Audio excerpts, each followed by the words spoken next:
really gets me down that I can't just get on in life. Believe me, I've tried and tried and gone full circle many times. We are creatures of habit. Life is full of patterns and cycles. I feel like a flat line, losing hope faster than usual. What use is hope if the hope we are hoping for never came? What use is praying, believing in God? What use is it to keep trying, to keep up with it all, when you just don't have the fight or the will to anymore? Is this the only time God hears, or does he care? Is he real? What even is belief? What do I believe? Does belief require proof? Is it just an opinion? I seem to get caught up in these things that I once thought I had the answers to. Since the age of the internet, I have the world's data banks at my fingertips. My thirst for knowledge has grown, my curiosity is on fire, and so I look into things without really knowing why.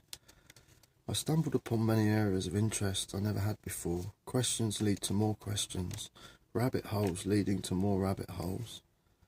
One thing that was a particular interest was music and science. My main area of interest was magnetism, particularly diamagnetism.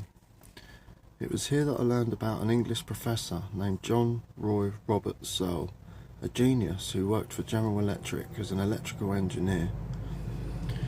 This man seemed pretty ordinary to me, an old man in his workshop explaining on camera his invention, which he called the SEG, the Searle effect generator.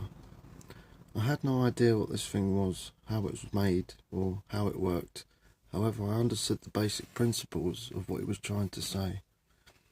John spoke about energy, how energy is needed for everyday living, and how energy creation is causing not only damage to nature, but also to our very way of living. We understand how oil production pollutes our world, makes the rich greedy, and dominates the global economy. And so I was curious of these things, which led on to other things, which eventually came full circle. I realised that all things are relative or related, and that no one subject or area of knowledge is complete without the others. The interrelatedness of everything got me thinking, is it possible to know all things?